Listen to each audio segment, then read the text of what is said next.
Hey guys, how we been? Well, we got 3 episodes left of my 25 subscriber special, and 15 Pokemon left that we have not gone over yet that are my personal favorites. 10 down, 15 to go, is what I should have said.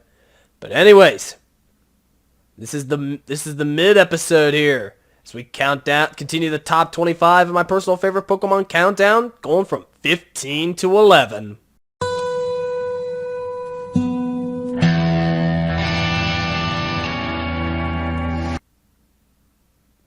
Number 15 is my most favorite of the legendary beasts, and that is Entei.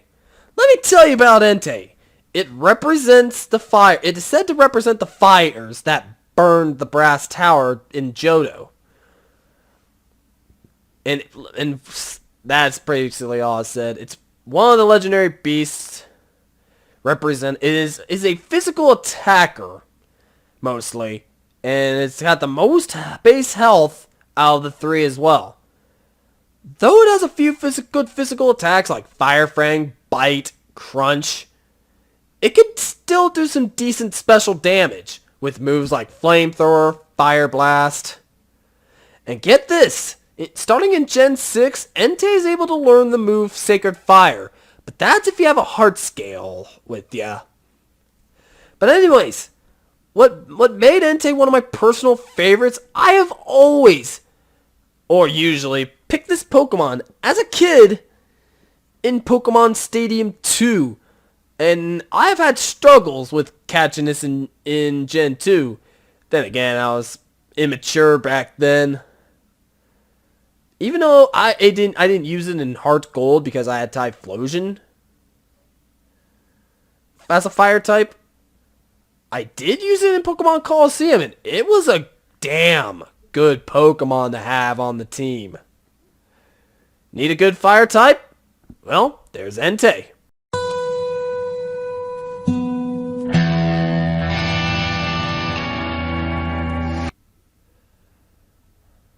Number 14 is a Pokemon that I used in a playthrough of Pokemon Y. That is Greninja. Greninja! It is the fastest starter Pokemon of all time. And it's good with all-around attack, too. And with Water Shuriken, Night Slash, you name it. It can pretty much do some good damage, and going first is rarely a problem for it. Gen 7, it got a whole lot better. Because it's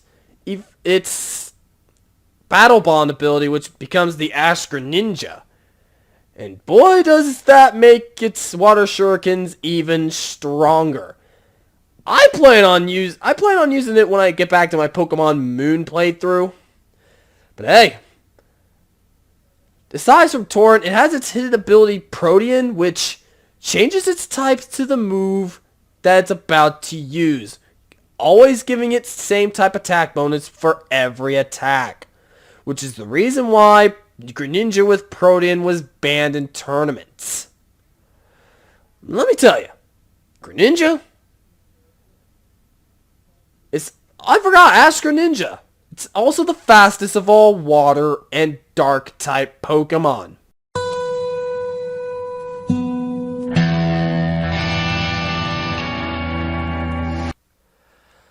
Coming in at number 13 is one of my personal favorite dark and dragon types of Gen 5, Hydra. At first, its pre-evolutions Dino and Zweilous are physical attackers. But when they evolve at level 64, the latest level for any Pokemon to evolve, into Hydra, it becomes a special attacker, which breaks the tradition of physical attack being the highest stat for any pseudo-legendary. Hydreigon's highest stat is special attack. Even though its moveset by leveling up doesn't have much of the special attacks of Dark, but there are some Dragon-type moves like Dragon Pulse, it levels up, it learns by leveling up, but you can give it some TMs there, like Charge Beam, Dark Pulse, Surf, Fire Blast, you name them. If you could give it a good moveset that's special attacks, you could tear the competition up. Whew. Like, it's a dark dragon type, meaning it's immune to psychic attacks and also ground types due to its levitate ability. And speaking of that, it can learn moves, whether it's leveled up or TMs, of all types except for grass and fairies. Let's just say Getsus would not want his Hydra going up against a fairy type because, hey, you know, those blasted fairies.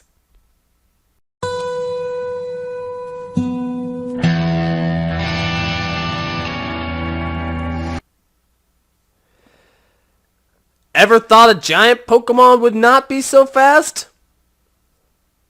Hold it right there, because here's number 12 of my personal favorite Pokemon, Scolipede, or I like to call it in my Pokemon White LP, the giant centipede of death.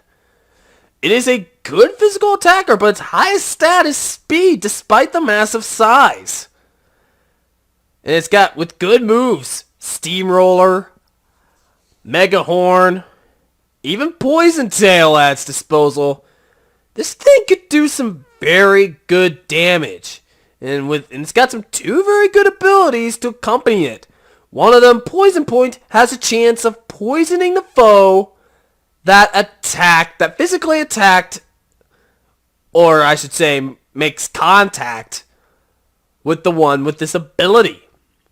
Or Swarm, which powers up its bug-type moves when it's down to 1/3 health or below. And if you can use this thing correctly, you could be able to take down Pokemon like Hydra, for example. Hey, Scolipede helped me beat the final boss when I needed it the most.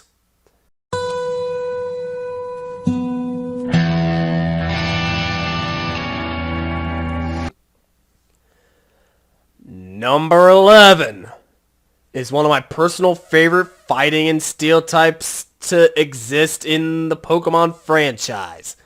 Lucario. Let me tell you, Lucario. It's a great Pokemon. As a Riolu, it was more of a physical attacker. Lucario is slightly more of a special attacker. Reason why I'm saying this because most of the TMs it knows Psychic, it knows Dark Pulse. I think it knows Flamethrower? I don't know. I haven't done enough research. For the level up, it knows Aura Sphere, Dragon Pulse, and then some physical attacks like Bone Rush, Force Palm. There's a close combat. But let me tell you, here's my ideal moveset. Psychic, Aura Sphere, Dark Pulse, Dragon Pulse. If you had that kind of moveset, you could be able to inflict some good super effective attacks like against some Dragon types. You could even use Psychic against other fighting or poison types. Or Dark Pulse against those pesky Psychic types that want to really bug Lucario. Even though it's half Steel type, Psychic types would only do normal damage.